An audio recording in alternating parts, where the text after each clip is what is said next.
ওয়াল জারি যিল কুরবা ওয়াল জারিল জুনুব, আর তোমরা নিকট প্রতিবেশী এবং দূরের প্রতিবেশী তাদের সকলের সাথে, সমস্ত প্রতিবেশীর সাথে তোমরা সদাচরণ করো।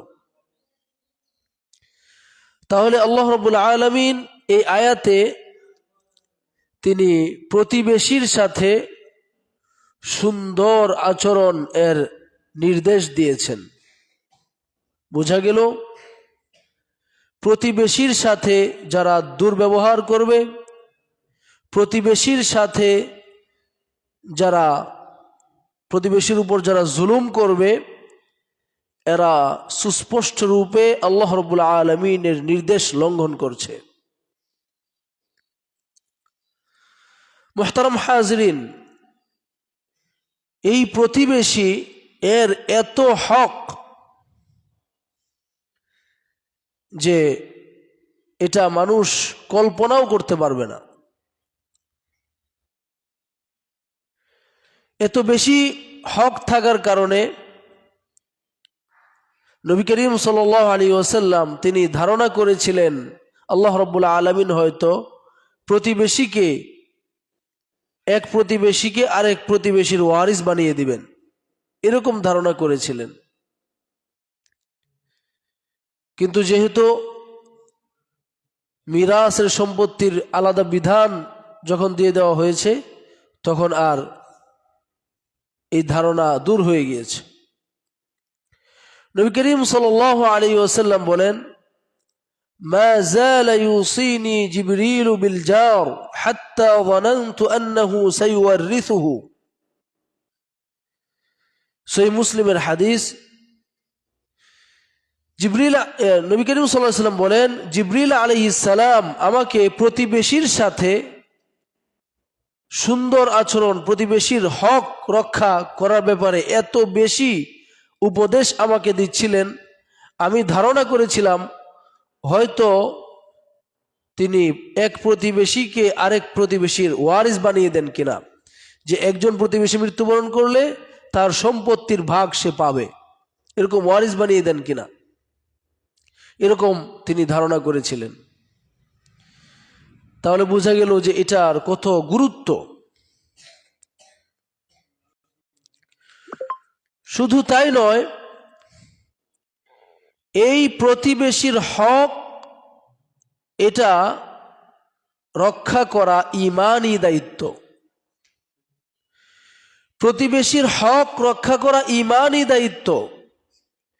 যে ব্যক্তি প্রতিবেশীর হক রক্ষা করে না, প্রতিবেশীকে কষ্ট দেয়, প্রতিবেশীর উপর জুলুম করে, প্রতিবেশীর সাথে দুর্ব্যবহার করে, ওই ব্যক্তি প্রকৃত মুসলিম নয়, প্রকৃত ঈমানদার নয়।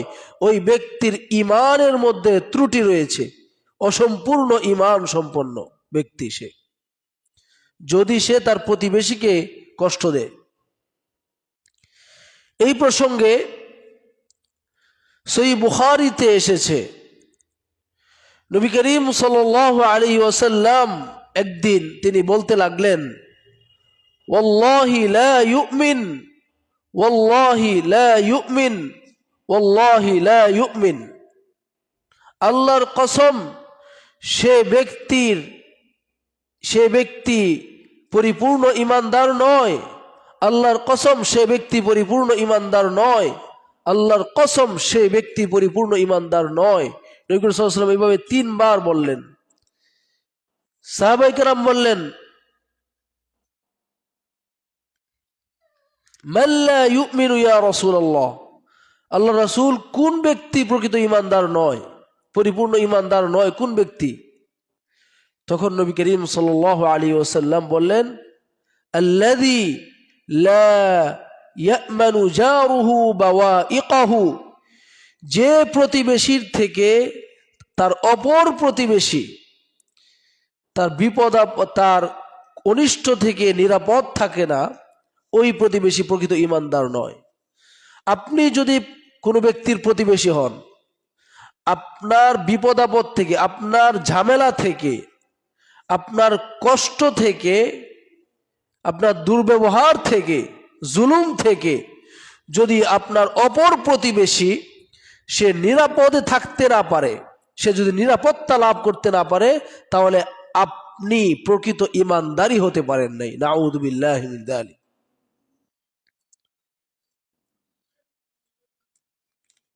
কারণ ঈমানদার মুসলিম কখনো জালেম হইতে পারে না।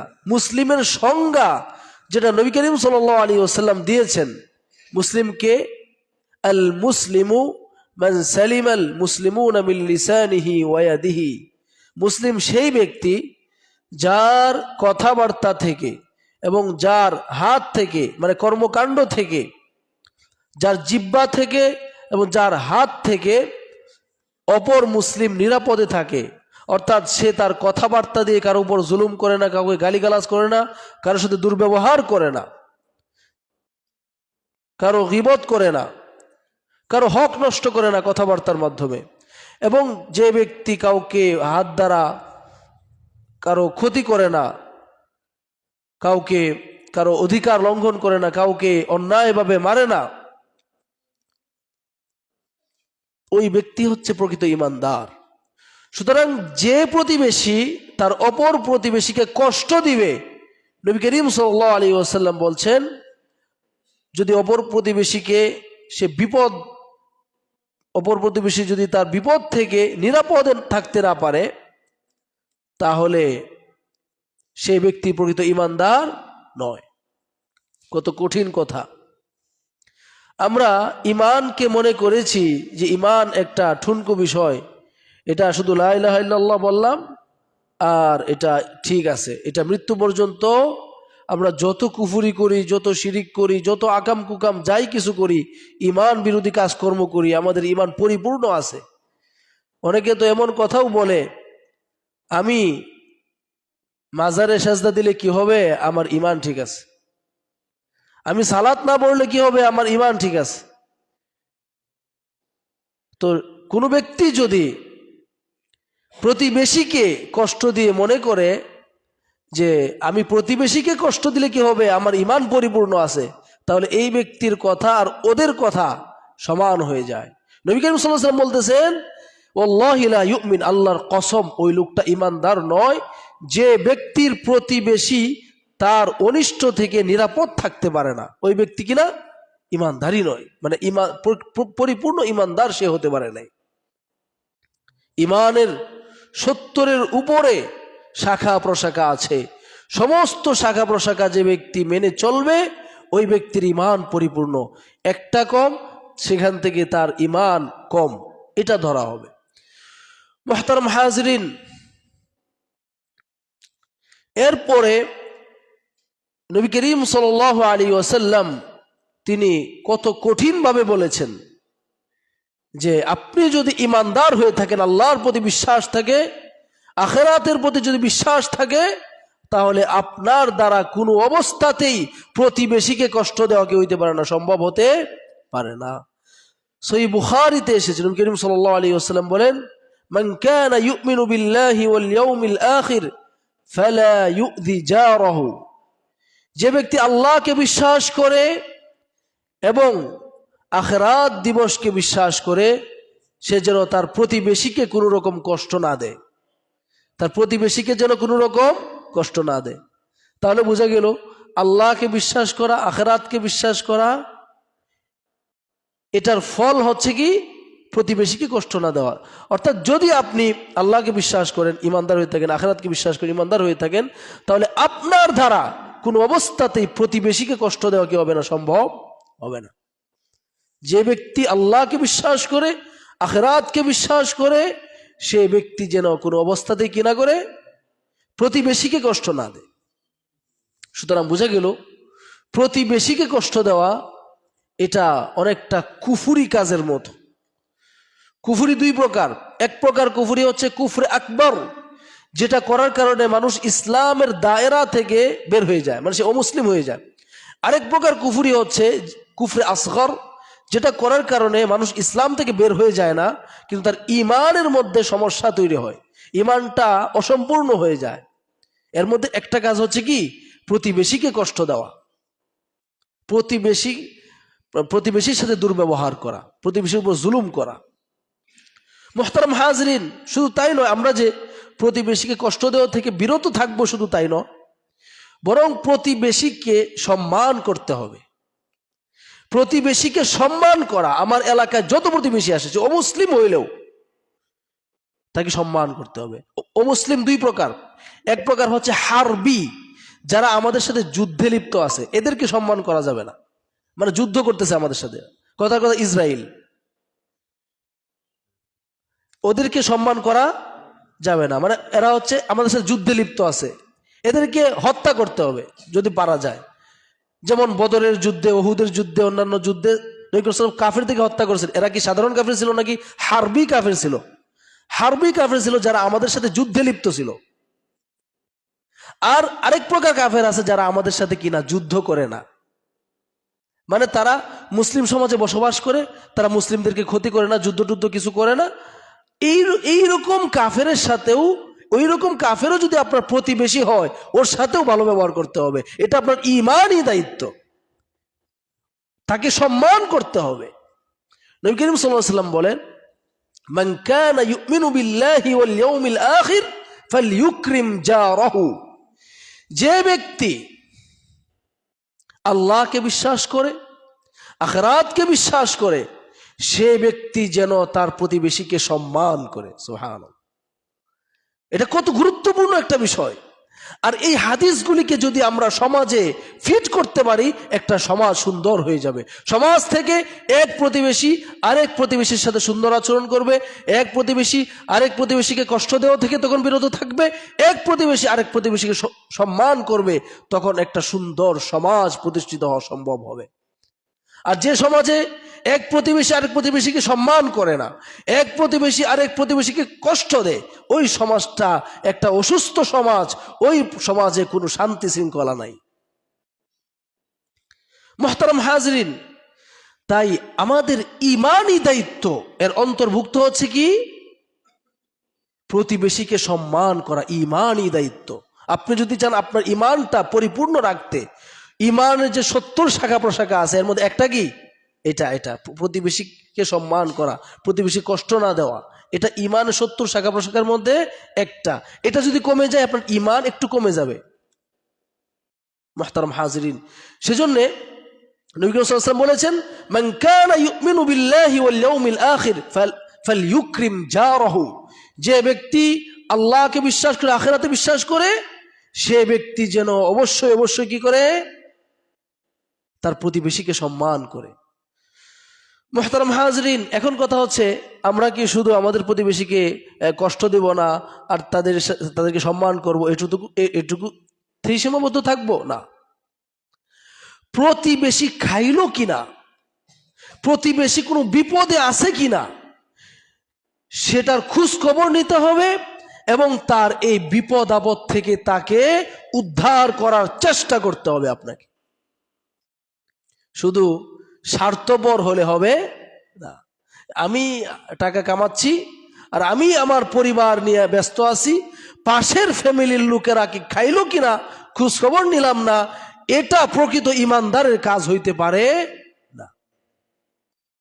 মুহতারাম হাজরিন, এই প্রসঙ্গে নবী করিম সাল্লাল্লাহু আলাইহি ওয়াসাল্লাম তিনি বলেন, আবু যর রাদিয়াল্লাহু আনহুকে বলেছেন, ইয়া আবা যর, সহিহ মুসলিমে এসেছে, ইয়া আবা যর, হে আবু যর, ইযা তাবাখতা মারাকাতান ফাআকসির মাআহা ওয়া তাআহাদ জিরানাক।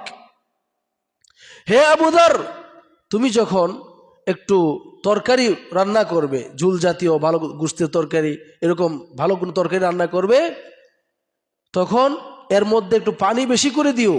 যদি তরকারি কম হয় তাহলে তো ঝুল একটু বেশি করে দিও। ওয়া তাআহাদ জিরানাক, আর তুমি তোমার সামর্থ্য অনুযায়ী তোমার প্রতিবেশীর একটু খোঁজ খবর রাখো, একটু ঝুল হইলেও তাদের বাড়িতে পৌঁছায়া দাও, যাতে কেউ অনাহারে না থাকে, তোমার প্রতিবেশীর কেউ যেন অনাহারে না থাকে। একটু ঝুল হইলেও, তোমার হয়তো সামর্থ্য নাই, তোমার একেবারে মানে টাকা পয়সা খুবই কম, ক্রাইসিসের মধ্যে আছো, এরপরেও তুমি কি করবা? তোমার প্রতিবেশী যাতে তারা না খেয়ে না ঘুমায়, তারা যাতে অভুক্ত না থাকে, ক্ষুধার্ত না থাকে, তুমি তাদের খোঁজ খবর নিবা। এটা নবী করিম সাল্লাল্লাহু আলাইহি ওয়াসাল্লাম আবু যর রাদিয়াল্লাহু আনহুকে উদ্দেশ্য করে বলেছেন। তাহলে বোঝা গেল বর্তমান যে সমাজে আমরা বসবাস করি এটা ইসলামী সমাজ পরিপূর্ণরূপে নয়। ইসলামী সমাজ ব্যবস্থায় একজন প্রকৃত ঈমানদার সে তার বাড়ি যেখানে, সেখান থেকে আশেপাশে যে বাড়িগুলি আছে তারা খাইলো কিনা, 3 বেলা পেট পুরে খাইতে পারলো কিনা, নাকি কষ্টে আছে, এটা একজন প্রকৃত ঈমানদার সে খোঁজখবরটা নিবে।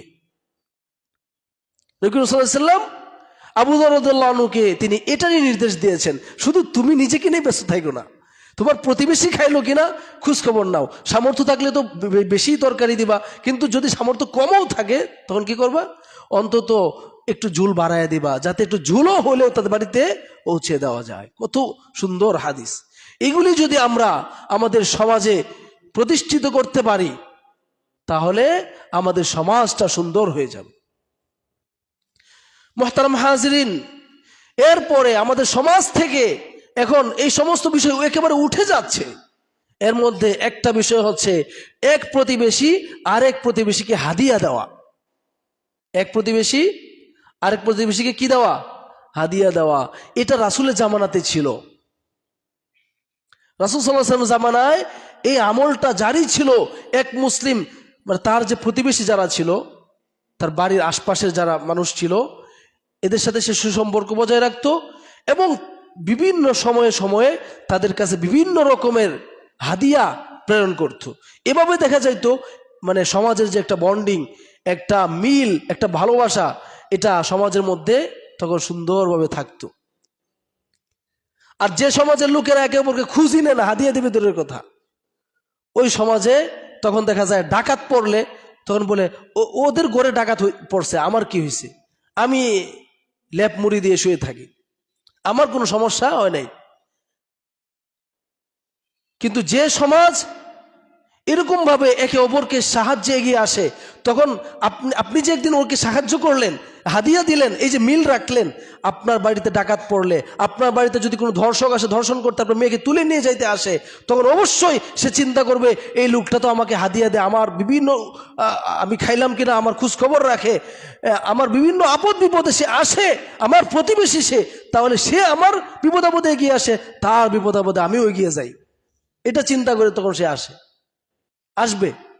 কিন্তু আপনি যখন স্বার্থপর হয়ে যাবেন তখন আস্তে আস্তে সমাজ থেকে এই বিষয়গুলো উঠে যাবে, পরস্পর যে একে অপরকে সাহায্য করার বিষয়টাকে উঠে যাবে। মুহতারাম হাজরিন, নবী করিম সাল্লাল্লাহু আলাইহি ওয়াসাল্লামের স্ত্রীদেরকে, পরিবারের লোকদেরকে অন্য মানুষেরা তো হাদিয়া দিতই, নবী করিম সাল্লাল্লাহু আলাইহি ওয়াসাল্লাম নিজেও তার স্ত্রীদেরকে শিক্ষা দিয়েছেন, তোমরাও তোমাদের প্রতিবেশীদেরকে হাদিয়া দিবা, তোমরাও তোমাদের প্রতিবেশী কি দিবা? হাদিয়া দিবা। আর অন্যরা তো দিতই নবী করিম সাল্লাল্লাহু আলাইহি ওয়াসাল্লাম হাদিয়া। নবী করিম সাল্লাল্লাহু আলাইহি ওয়াসাল্লাম নিজেও শিখিয়েছেন যে তোমরা আমার স্ত্রী বলে, নবীর স্ত্রী, সেজন্য আমরা হুজুরের স্ত্রী বউ খালি খাইবো, দিব না কিছু, বিষয়টা এরকম না, বরং তোমরাও কি করবা? হাদিয়া দিবা। নবী করিম সাল্লাল্লাহু আলাইহি ওয়াসাল্লাম স্ত্রীগণ হাদিয়া দিতেন, সহিহ বুখারীতে এসেছে। আয়েশা রাদিয়াল্লাহু আনহা নবী করিম সাল্লাল্লাহু আলাইহি ওয়াসাল্লাম জিজ্ঞেস করতেছেন, মাসআলা জিজ্ঞেস করতেছেন, বলতেছেন ইয়া রাসূলুল্লাহ ইন্নালি জারাইন ফাইলা আইয়িহিমা উহদি। আল্লাহর নবী, আমার 2 জন প্রতিবেশী আছে, আমার প্রতিবেশী 2 জন, এখন আমি এই 2 জনের ধরেন জিনিস একটা, এখন একজনকে হাদিয়াটা দিতে হবে, এখন আমি কাকে হাদিয়াটা দিব? আমার 2 জন প্রতিবেশী আছে, জিনিস একটা, একজনকেই হাদিয়া দেওয়ার মতো ব্যবস্থা আছে, এখন আমি 2 জনের মধ্যে একজনকে দিতে চাই, কাকে দিব হাদিয়াটা?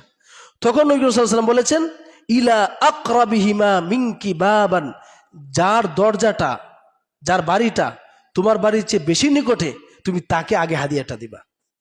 সুবহানাল্লাহ। মানে হচ্ছে কি, যে যত কাছের তার সাথে আপনি তত বেশি কি করবেন? মিল মোহাব্বত রাখবেন, তার বিপদে আপনি তত এগিয়ে যাবেন, সেও আপনার বিপদে এগিয়ে আসবে। তাহলে বোঝা গেল এখান থেকে 2টা বিষয়। 1 নম্বর বিষয় হচ্ছে কি, শুধু আমরা নিজেরা কি নিব, মানে হাদিয়া নিব, বা এখন তো অবস্থাটা হয়ে গেছে হুজুর মানুষ, আমরা আলেমদের যে অবস্থাটা হয়ে গেছে, আল্লাহ মাফ করুক, মানে আমরা শুধু হাদিয়া নিতে ব্যস্ত মানুষ। আরে আমি হুজুর মানুষ, আমাকে হাদিয়া দিবে, আমি কেন দেব? এটা নবী করিম সাল্লাল্লাহু আলাইহি ওয়াসাল্লামের খাসলত ছিল না। এটা নবী করিম সাল্লাল্লাহু আলাইহি ওয়াসাল্লামের স্ত্রীদেরও অবস্থা ছিল না। আমরা এরকম হয়ে গেছি এখন। আসল বিষয়টা হচ্ছে কি, নিজেদেরকেও যত বড় আপনি সম্মানের অধিকারী হন না কেন, আপনিও কি করবেন, হাদিয়া দিবেন।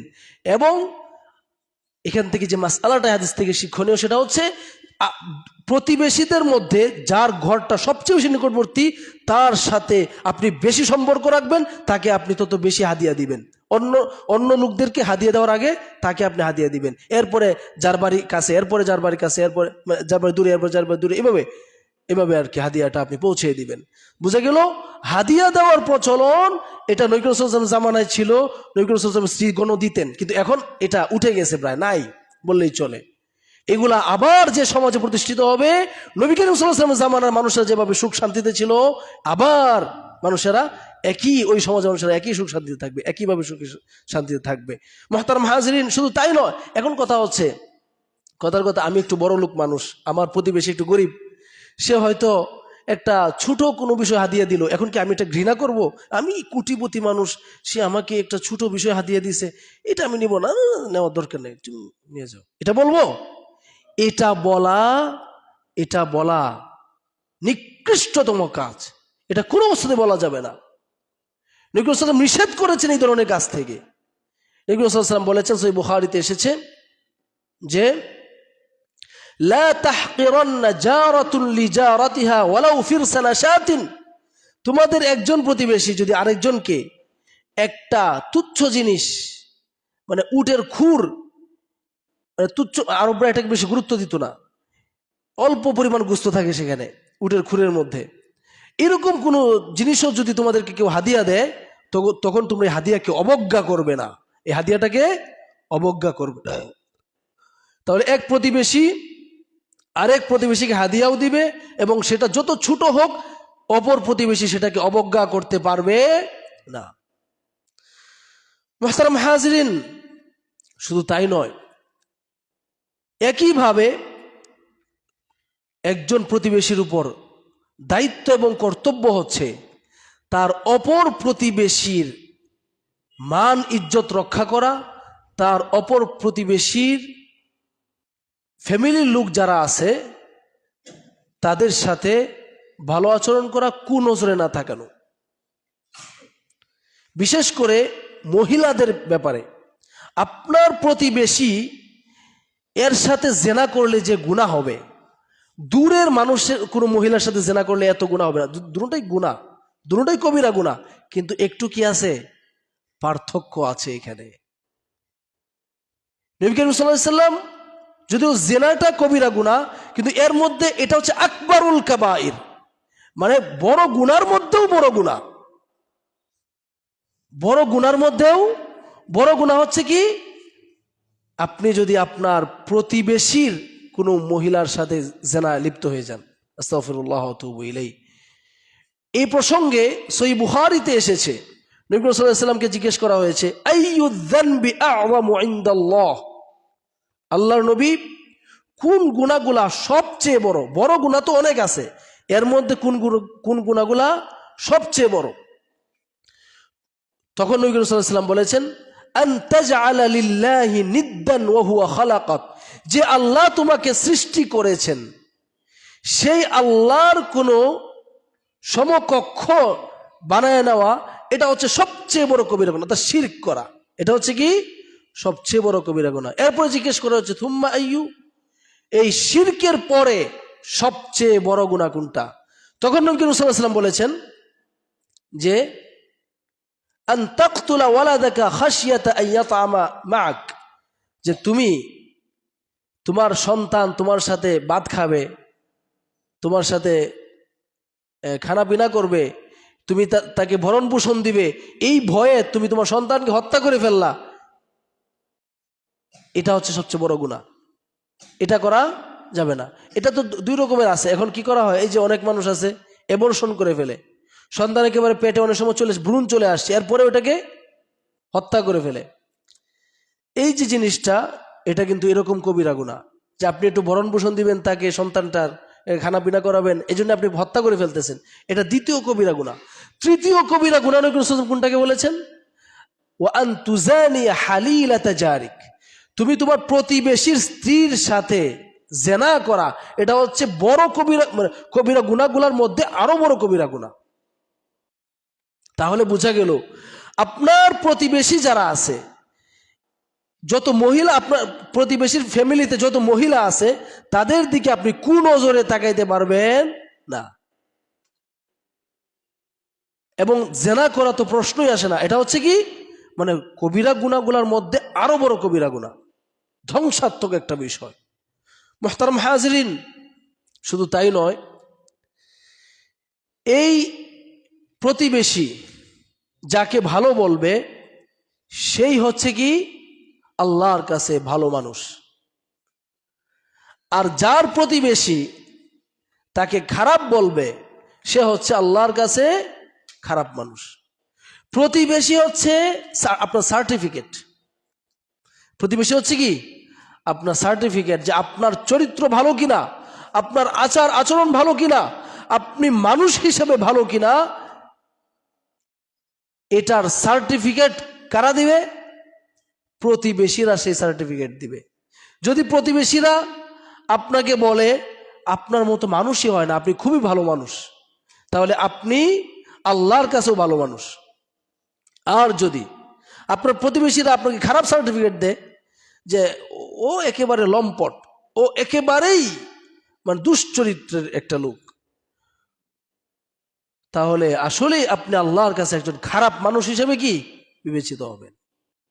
এই প্রসঙ্গে সুনানে তিরমিজিতে নবী করিম সাল্লাল্লাহু আলাইহি ওয়াসাল্লাম বলেন, খায়রুল আসহাবি ইনদাল্লাহি খায়রুহুম লিসাহিবিহি। একজন ব্যক্তির বন্ধু,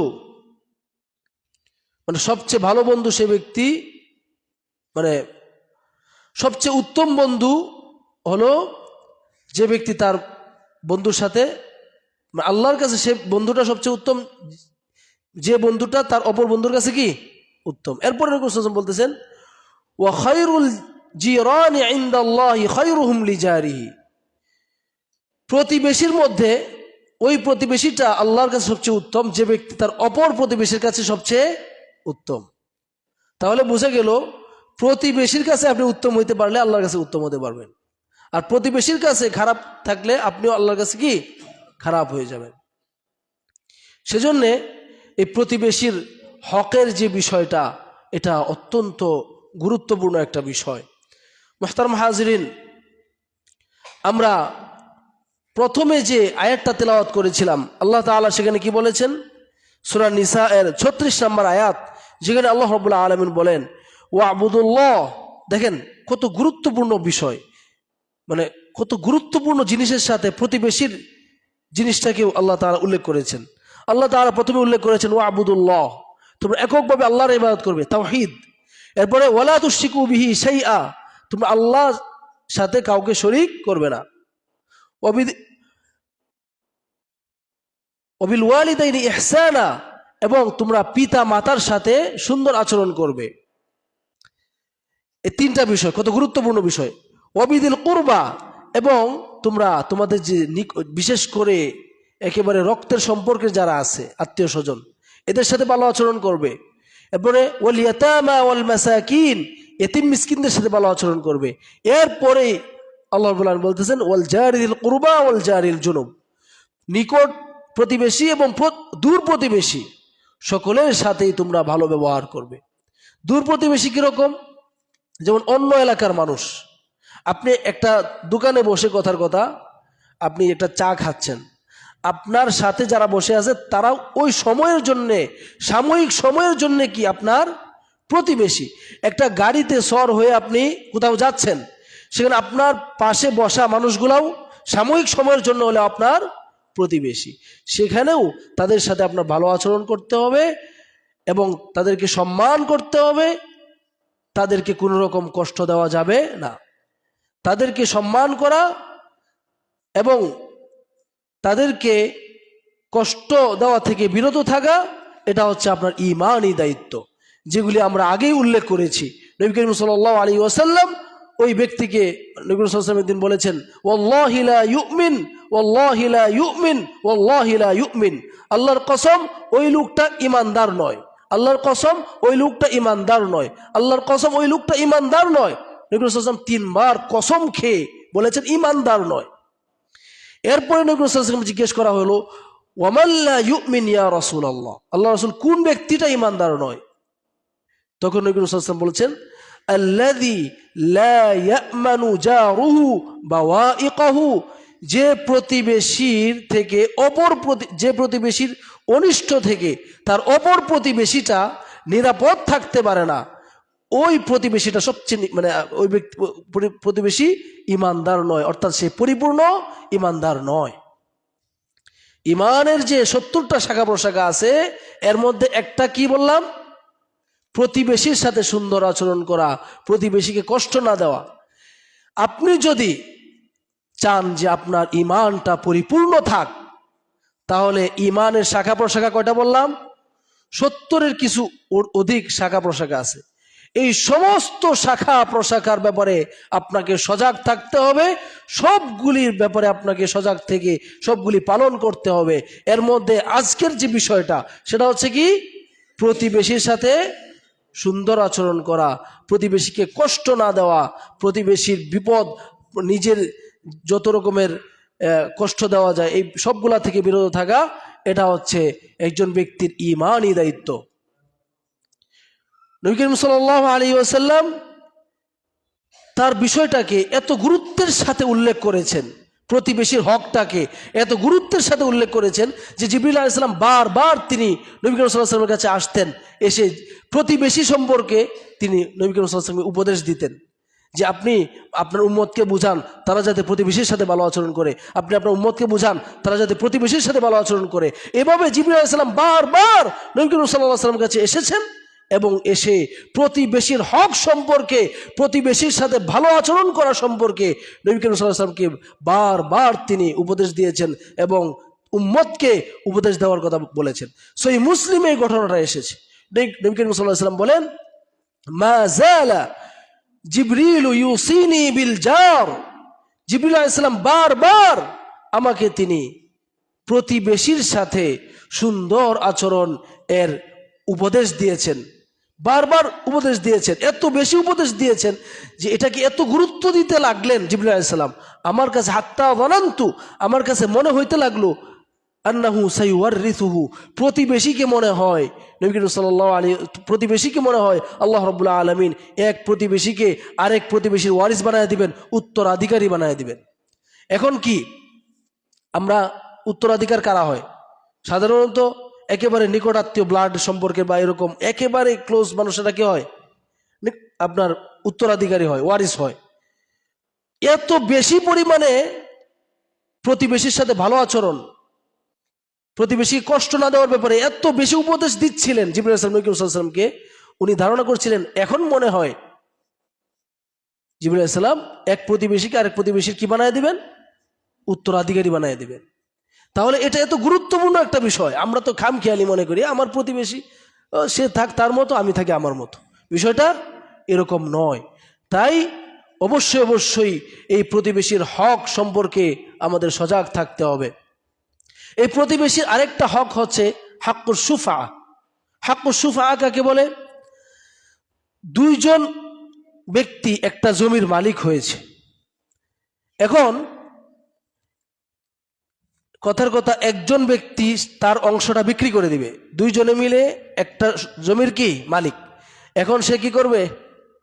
তার অংশটা, একজন প্রতিবেশী তার অংশটা বিক্রি করে দিবে।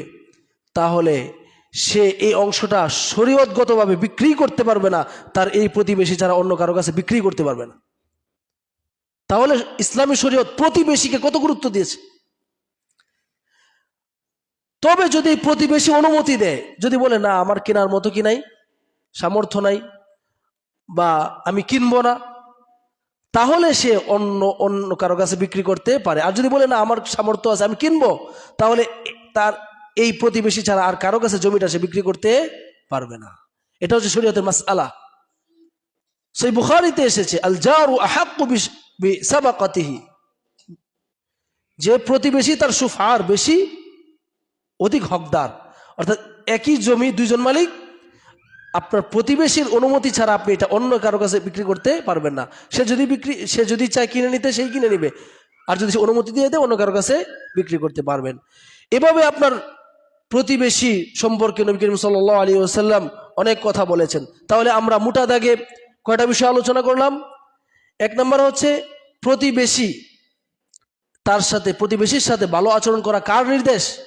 আল্লাহর নির্দেশ। আল্লাহ নির্দেশ দিয়েছেন ওয়াল জারিদিল কুরবা ওয়াল জারিল জুনুব, তোমরা প্রতিবেশীর সাথে সুন্দর আচরণ করো, সে নিকট প্রতিবেশী হোক দূরের প্রতিবেশী হোক।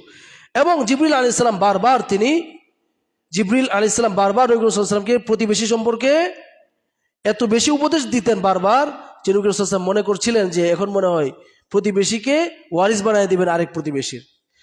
এরপরে প্রতিবেশীকে যদি কোনো ব্যক্তি কষ্ট দেয়, সে পরিপূর্ণ ইমানদার হতে পারবে না। নবী সাল্লাল্লাহু আলাইহি ওয়াসাল্লাম 3 বার কসম খেয়ে বলেছেন যে ওই প্রতিবেশী কিনা ইমানদার নয়, যে প্রতিবেশী তার অপর প্রতিবেশীকে কষ্ট দেয়, অপর প্রতিবেশী তার কষ্ট থেকে নিরাপদ থাকতে পারে না, এমন প্রতিবেশী কিনা ইমানদারই নয়, অর্থাৎ তার ইমানটা পরিপূর্ণ নয়। তার বোঝা গেল পরিপূর্ণ ইমানদার হওয়ার জন্য পূর্ব শর্ত হচ্ছে কি?